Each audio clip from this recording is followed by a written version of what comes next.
지금부터 제가 두 장의 사진을 보여드릴 거예요. 이 두 사람은 몇 킬로로 보이나요? 사실 몸무게가 중요한 것은 아니지만 두 사람은 51kg으로 몸무게가 같아요.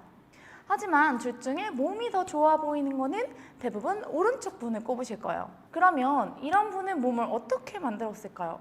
유산소와 하체만 했을까요? 절대 아닙니다. 이분들은 전부 제가 지도한 온라인 PT 회원분들인데요. 전략적인 루틴에 따라서 운동을 했기 때문에 이와 같이 탄탄한 몸을 만들 수가 있었어요. 이 몸의 쉐입의 차이는 기본적으로 어떤 몸을 목표로 설정해서 전략적으로 운동을 하느냐에 따라 달라지게 됩니다. 그래서 오늘은 여러분들이 큰 성장을 위해서, 다이어트를 위해서 일주일에 몇 번 운동을 해야 하는지, 부위는 어떻게 나눠서 운동을 해야 하는지, 많은 구독자분들이 궁금해하시는 근력 운동의 무게, 세트수, 빈도, 프로그램 설정 방법, 운동표를 딱 정리해서 그것도 홈트 버전과 웨이트 버전으로 알려드리도록 하겠습니다. 영상의 뒷부분에는 루틴표도 나와 있으니까 꼭 참고해보세요.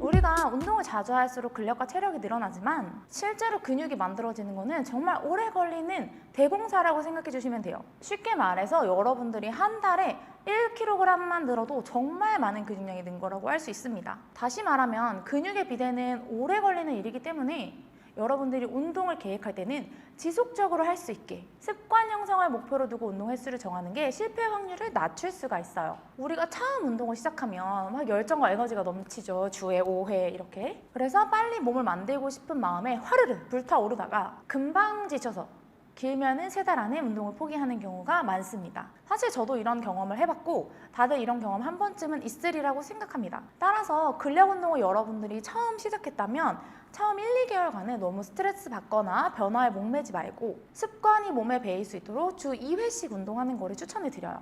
그리고 단계적으로 운동 횟수를 늘려가야 성공 확률이 높아집니다. 운동을 처음 시작한 분 혹은 운동할 시간이 충분하지 않다면 처음에는 주 2회를 추천드릴게요. 특히 초보 단계에서는 기본적인 체력이 갖춰져 있지 않기 때문에 특정 부위, 예를 들면 힙 이렇게 신경을 쓰기보다는 전신의 근육이랑 관절을 최대한 많이 움직여서 기본적인 운동 능력을 갖추는 게 정말 중요합니다. 웨이트를 하는 분이라면 덤벨을 사용하는 프리웨이트를 처음부터 하기보다는 기본적으로 궤도가 정해져 있는 머신 운동들을 통해서 안정적으로 근육을 사용하는 방법을 익히는 것을 추천드립니다. 또 초보자분들은 지나치게 무게 욕심을 내기보다는 가벼운 무게 또는 맨몸을 통해서 동작을 정확히 익히는 것이 중요해요. 홈트를 하는 분들이라면 부위별로 전신 운동을 하되 한 부위당 동작을 2에서 3세트는 반복해 주어야 해당 부위에 충분한 자극을 줄 수 있어요. 제가 정말 안타까운 거는 노반복이라는 이제 반복 없이 운동을 하는 경우인데 그런 경우에는 체지방을 빠르게 감량하는 거는 가능합니다. 하지만 아까 제가 보여드렸던 것처럼 같은 몸무게인데 탄탄한 라인을 만드는 데는 사실상 한계가 있습니다. 처음 운동을 시작한 경우 전신의 근육을 활용하지 않고 그냥 단순 스쿼트 반복 100개 무반복 운동들을 에어로빅처럼 하는 경우가 있는데 전신의 근육의 운동이 다 들어갈 수 있도록 전략적으로 운동을 구성하신다면 더 큰 효과, 예쁜 신체 라인을 만들 수 있어요. 그래서 다른 유튜버분들이 구성하신 운동을 하실 때도 그분들도 여러분들이 전신의 운동을 골고루 할 수 있도록 구성을 해주셨을 거예요. 그래서 그 의도를 감안하셔서 그렇게 운동을 구성해서 하시는 것이 좋아요. 주 2회로 운동을 하시는 분들은 변화가 아주 느리고 천천히 나타날 거예요. 하지만 절대 포기하지 마시고 무조건 변화는 나타날 테니까 좋은 습관 하나를 만들어 간다는 마음으로 운동을 해주시면 몸무게 변화가 설령 없더라도 예쁜 라인을 분명히 만들 수가 있습니다.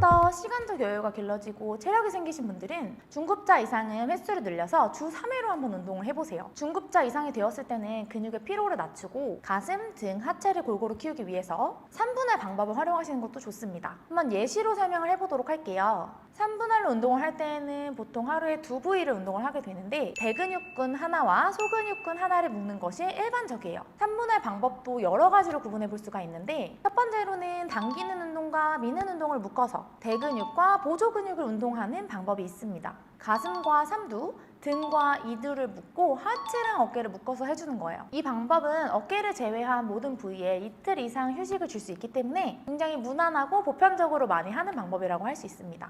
두 번째로는 슈퍼세트로 운동을 구성하는 방법이 있습니다.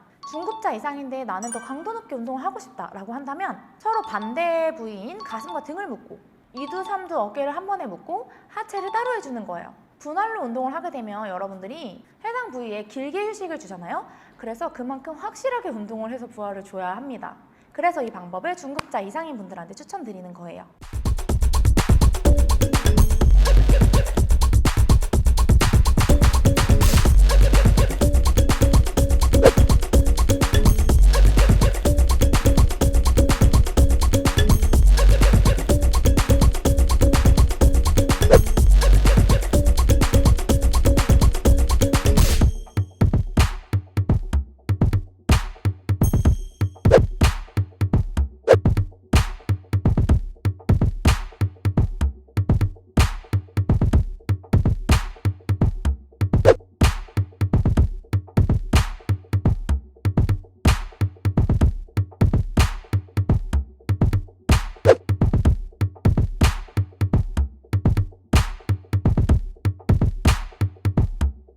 주 3일 운동을 하고 있다면 변화의 속도가 조금 가속도가 붙기 시작할 거예요. 그런 분들은 이제 주 4회로 넘어가는 거예요. 만약에 여러분이 이미 이 영상을 보는데 주 4회로 운동을 하고 있다면 헬린이가 아니라 헬스장 고인물로 헬스장에 있는 모든 사람과 친구가 되었을 수 있어요. 정말 고강도로 운동을 하는 분들이라면 4분할로 운동을 하시는 경우도 있거든요. 가슴 3두, 등 2두는 묶어놓고 하체 따로, 어깨를 따로 해주는 거예요. 하지만 우리가 3분할, 4분할, 5분할로 늘어난다고 해서 운동을 잘하는 건 절대 아니고요. 유명한 보디빌더 중에서 2분할로 운동하시는 분들도 정말 많이 있어요. 따라서 이 부분은 본인에게 더 좋은 휴식과 질 높은 운동 강도를 가져갈 수 있는 방법으로 선택을 하시는 게 좋아요. 실제로 2분할로 운동을 하면서 상체, 하체 이렇게 묶어서 일주일에 2바퀴를 돌리는 분들도 있거든요. 다시 말하지만 분할법에 정답은 없기 때문에 해당 부위를 확실하게 자극할 수 있는 방법으로 선택해서 진행해 주시면 됩니다. 각 근육당 운동을 몇 회 반복하는지는 운동 목적에 따라서 다르게 설정해야 해요. 우리가 근육의 크기를 키우고 싶은지, 살을 빼고 싶은지, 힘을 키우고 싶은지에 따라 세트당 반복 횟수가 천차만별로 달라지기 때문이에요. 쉽게 말하면 다이어트를 하려면 저중량 고반복, 근육의 크기를 키우려면 고중량 저반복을 해줘야 합니다. 예를 들어볼게요. 나는 엉덩이 크기를 키우고 싶은데 맨몸으로 계속 고반복을 해요. 이렇게 해서는 엉덩이 크기를 절대 키울 수 없습니다. 물론 정말 확률적으로 타고난 예쁜 힙을 가지고 태어나서 엉덩이 크기를 적은 중량으로도 반복 횟수를 통해서 키울 수 있겠지만 진짜 많이 반복해야 돼요, 여러분. 거의 1000개 이렇게. 이럴 때는 차라리 높은 중량을 활용해서 낮은 반복 횟수를 가져가면 빠르게 솟군 섬유를 자극해서 원하는 몸을 만드는 데 좀 더 가까운 방법이에요. 또 나는 날씬하고 여리여리하고 탄탄한 몸을 가지고 싶은데 맨날 헥스쿼트를 80kg를 해요. 그러면 어느샌가 앞벅지 이렇게 뚱뚱해지고 원하는 몸과 멀어져 있을 확률이 커요. 따라서 여러분들이 꼭 운동 목적에 따라서 중량과 횟수에 대해서 이해를 하고 운동을 해야 돼요. 나즘에 따르면 근육의 비대를 목적으로 하는 경우, 근육이 크기가 키우는 것을 목적으로 한다면 구체적으로는 최대로 들 수 있는 무게의 75에서 85%에서 6에서 12회를 하는 것을 권고합니다. 근육을 크게 만들기보다는 체지방을 연소하거나 지구력을 기르기 위해서는 최대로 들 수 있는 무게의 50에서 70%로 12에서 20회를 추천합니다. 따라서 이와 같은 가이드를 참고하고 현재 지금 내 몸을 보고 내가 원하는 몸을 생각하면서 내 목적에 딱 맞는 무게를 정해서 운동하시는 것이 좋아요. 또 본인의 힘에 적합한 중량을 선택하는 것은 목적뿐만 아니라 안전에 있어서도 굉장히 중요한데요. 제가 최근에 구독자분들 스쿼트 피드백 영상을 촬영을 했어요. 근데 여기에서 구독자분이 자세가 거의 나오지가 않는데 80kg 이렇게 무게를 올리는 걸 보고 제가 정말 안타까워서 걱정되는 마음으로 영상을 촬영을 했었거든요. 우리가 자신의 힘을 과대평가하거나 혹은 빠르게 발전하고 싶은 마음에 힘들고 자세가 안 나오는데도 억지로 무게를 빠르게 올리면 자세가 점차 흐트러져서 근육의 발달이 더디고 목표 부위에 정확히 자극을 줄 수도 없고 부상을 입을 수도 있습니다. 내가 타겟하는 부위에 자극이 잘 오고 있지 않다면 운동 능력에 맞지 않게 지나치게 높은 중량을 사용하지 않는지 점검해 봐야 해요. 그럼 무게는 언제 올리면 좋을까요? 무게를 올리면 좋은 시점은 다음과 같아요. 무게는 첫째, 반복 횟수에 힘들지 않게 도달했을 때 올릴 수 있어요. 예를 들어 근비대를 목표로 하는데 스쿼트를 40kg로 12개 편안하게 성공했다면 그때는 무게를 올려도 좋습니다. 이때는 올바르지 않은 자세로 반복 횟수에 도달한 것이 아니라 바른 자세로 가볍다고 느낄 정도로 편안하게 운동하는 것을 의미해요. 다음 목표한 횟수보다 1회나 2회 정도 겨우 더한 수준이라면 더 신중히 무게를 올려주세요. 이거는 홈트를 하는 분들도 마찬가지예요. 무리하게 무게를 올려서 운동 강도를 높이기보다는 휴식 시간에 변화를 주거나 세트 구성 방법에 변화를 줘서 운동 강도를 높이는 방법도 있거든요. 이런 트레이닝의 원리를 활용하시는 것도 추천드리는 방법 중에 하나입니다. 이렇게 오늘은 근력 운동을 할 때 참고해야 할 주당 운동 횟수, 분할법, 세트에 대해서 알려드렸어요. 제가 알려드린 내용은 운동을 처음 시작하거나 지금 막 헬린이가 된 분들이 참고할 수 있는 기본적인 가이드 정도로 봐주시고요. 만약에 구체적인 운동 방법이 궁금하다면 제가 올린 이 웨이트 루틴들 참고하시거나 홈트 운동을 하시는 분들은 제가 50분짜리 리얼타임 영상을 2개 올려놨거든요. 그래서 이 운동을 한번 직접 해보시면 좋을 것 같아요. 본인이 평상시에 하던 운동과 어떤 차이가 있는지 비교해보시면 여러 부위를 자극하는 게 굉장히 중요하다. 체계적으로 운동하는 게 중요하다는 걸 느낄 수 있을 거예요. 제가 오늘 준비한 영상은 여기까지고요. 영상을 보고 도움이 되셨다면 좋아요와 구독 부탁드립니다. 안녕!